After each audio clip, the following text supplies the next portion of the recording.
dari jurusan Ekonomi Islam kelas C. Di sini saya akan membahas tentang peluang dan tantangan bidang sumber daya insani dalam industri 4.0.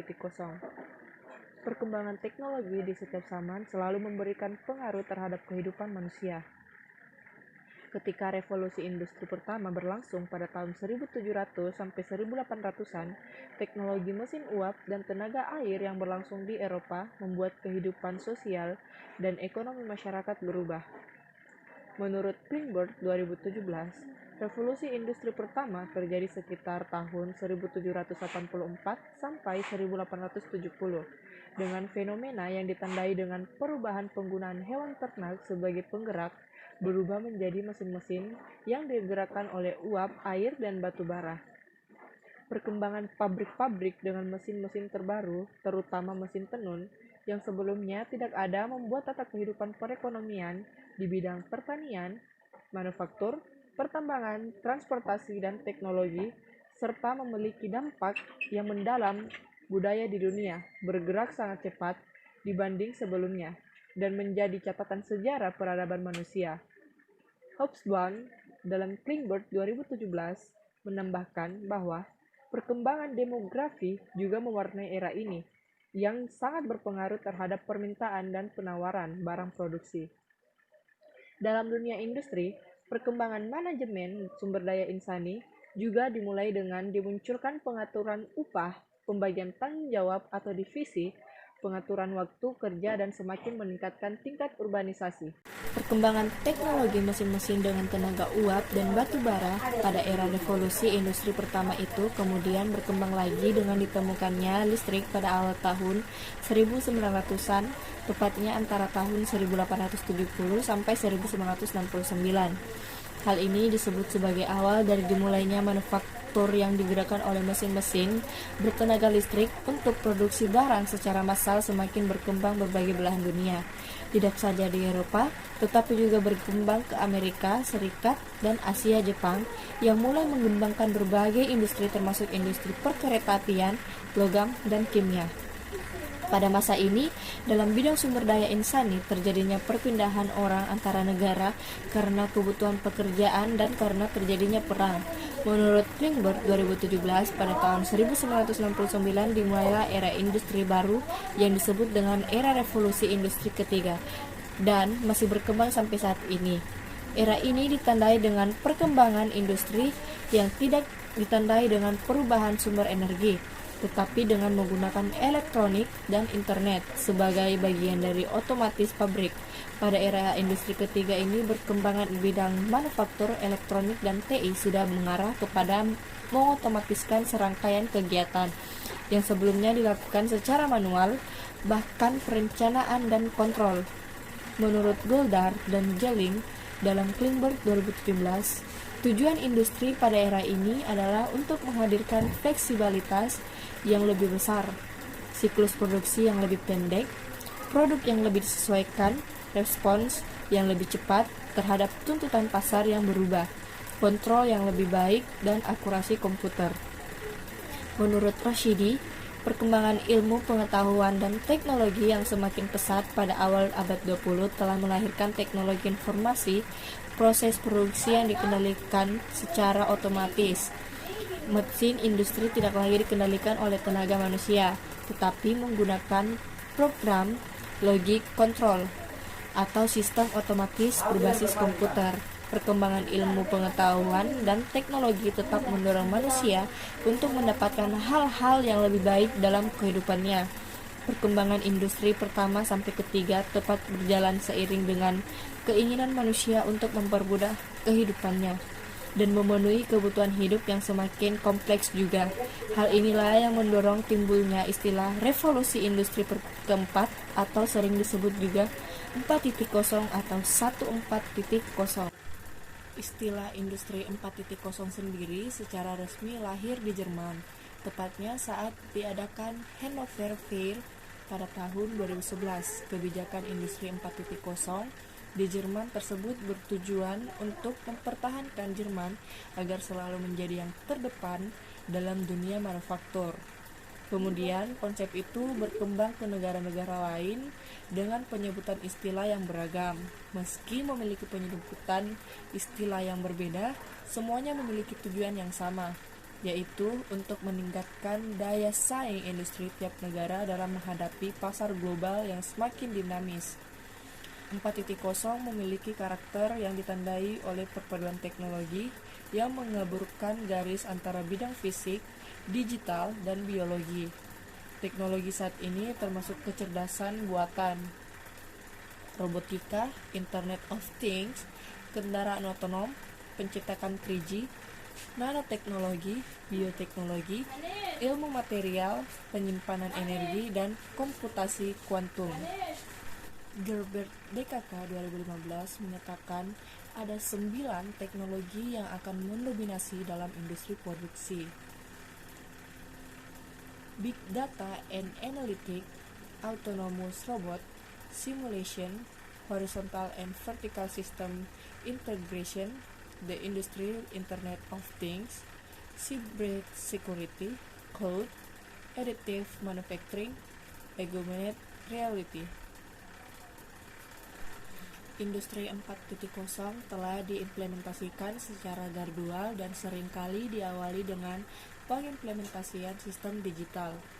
Teknologi digital mendorong berkembangnya model bisnis baru dan peluang-peluang memproduksi nilai yang berbeda dan berubah dari yang sebelumnya, dan bisa dirasakan dampaknya dan perkembangannya di negara-negara berkembang. Dalam industri 4.0 ini, integrasi data dan informasi akan semakin kuat antar bagian dan antar sub proses dalam proses produksi. Menurut Kran, Vesa, dan Banduka, terjadinya integrasi vertikal, integrasi horizontal, dan integrasi rekayasa digital akan sangat terasa dalam era ini, dan Deloitte 2015 menambahkan satu karakteristik lainnya, yaitu terciptanya akselerasi melalui eksponensial teknologi.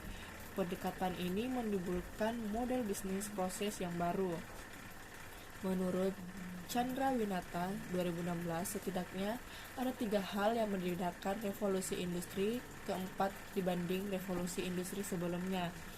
3 hal tersebut menjadi alasan mengapa transformasi yang terjadi saat ini bukan merupakan suatu perpanjangan revolusi digital, namun lebih merupakan suatu revolusi transformasi baru adalah: pertama, inovasi dapat dikembangkan dan menyebar jauh lebih cepat dari sebelumnya.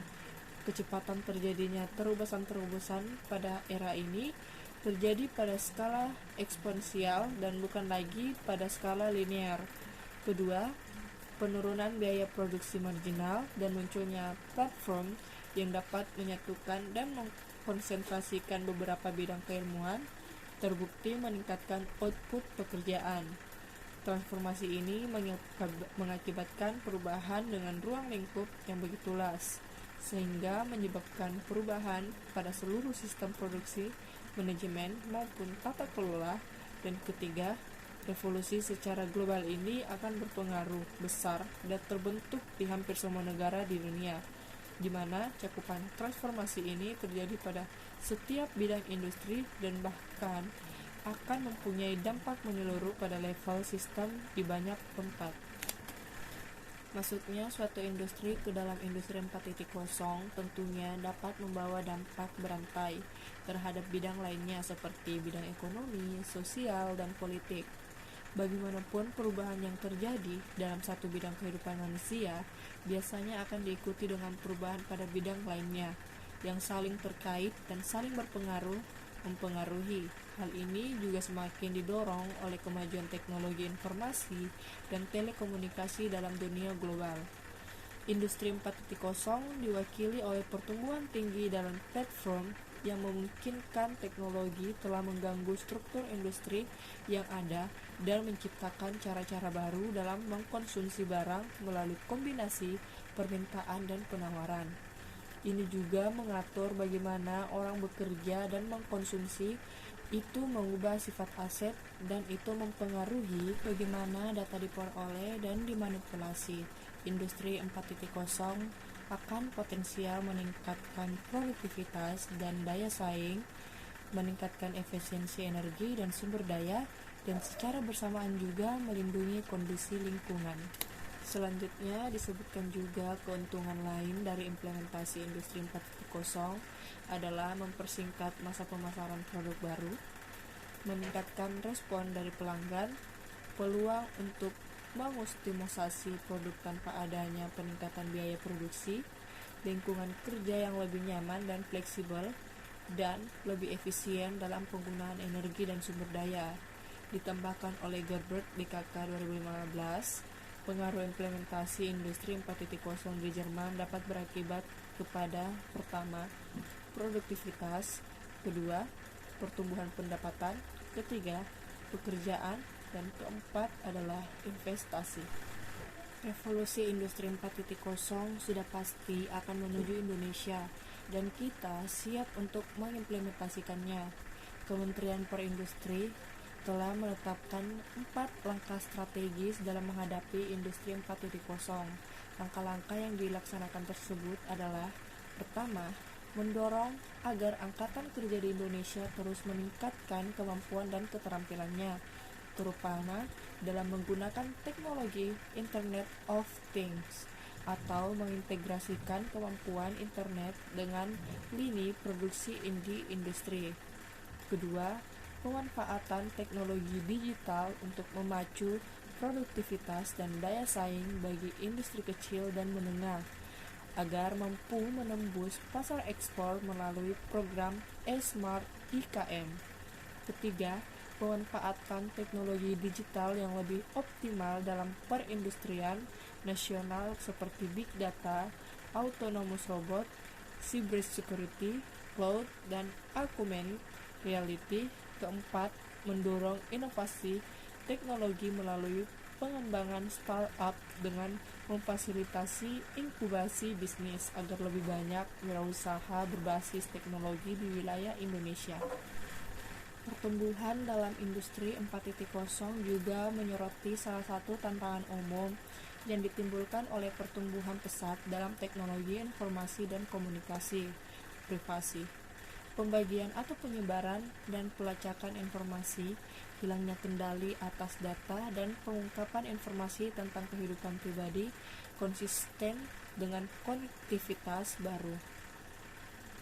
Anderson dan Matheson 2015 sebagai contoh revolusi dalam bioteknologi mendefinisikan kembali apa artinya menjadi manusia dengan mengubah ambang periode kehidupan, kesehatan, dan kognisi, yang juga memaksa kita untuk mendefinisikan kembali batas-batas moral dan etika kita. Dengan demikian, salah satu tantangan paling penting bagi pemerintah, pembuat kebijakan, dan masyarakat adalah bagaimana menggeser budaya industri dan masyarakat untuk mengatasi serangkaian gangguan teknologi yang terkait dengan era industri baru ini. Sifat digital dan produk-produk inovatif Industri 4.0 cenderung mengarah pada hasil ekonomi maupun manfaat sosial jika dikelola di bawah payung pembangunan berkelanjutan. Perubahan dalam proses industri dalam era Industri 4.0 seperti sudah disebutkan sebelumnya akan mempengaruhi banyak sisi kehidupan manusia, termasuk sisi ekonomi, sosial, budaya, dan politik. Adanya perubahan dalam proses industri yang menggunakan teknologi informasi dan telekomunikasi yang serba modern, terkoneksi dengan cepat tanpa mengenal jarak, real time yang bisa mendukung pembuatan keputusan lebih tepat dan cepat. Menggunakan analisis big data dalam berbagai proses produksi akan membuat proses produksi berjalan efisien. Kemajuan negara-negara industri dan perusahaan-perusahaan yang menerapkan fitur-fitur Industri 4.0 di negara-negara Eropa, Amerika, dan beberapa negara di Asia akan memacu efek berkelanjutan dan berkesinambungan ke negara lain karena adanya globalisasi informasi tanpa batas dan teknologi telekomunikasi tanpa batas.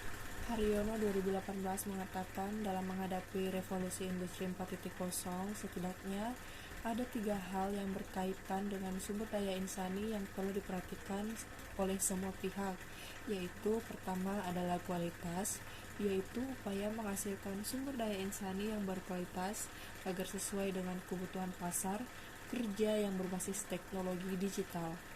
Kedua adalah masalah kuantitas, yaitu menghasilkan jumlah sumber daya insani yang berkualitas, kompeten, dan sesuai kebutuhan industri. Ketiga adalah masalah distribusi sumber daya insani berkualitas yang masih belum merata. Menurut Haryono 2018, untuk menjawab tantangan era revolusi industri 4.0 tidak cukup hanya dengan literasi manusia lama yang hanya mendasar pada kemampuan membaca, menulis, dan menghitung.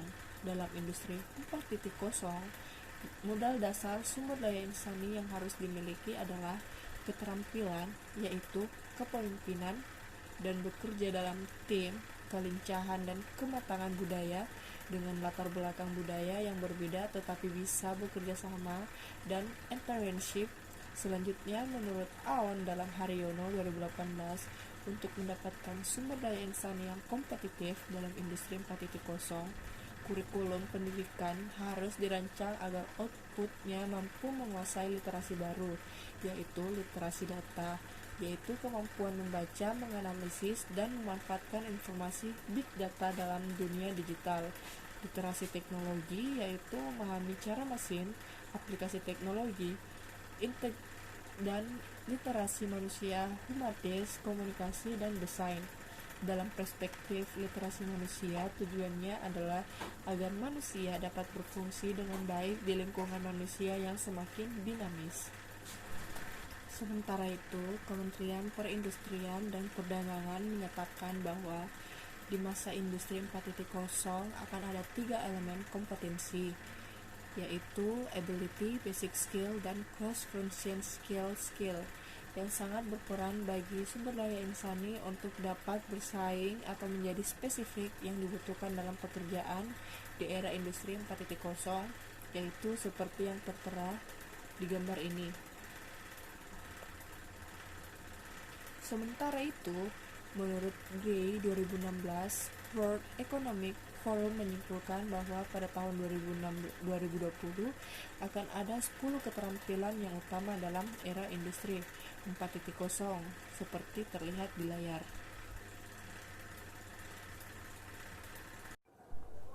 Kehadiran era industri 4.0 sudah berlangsung dan tidak ada yang bisa menolaknya, karena industri merupakan salah satu sendi kehidupan manusia yang berkaitan dengan sendi-sendi lainnya seperti ekonomi dan sosial.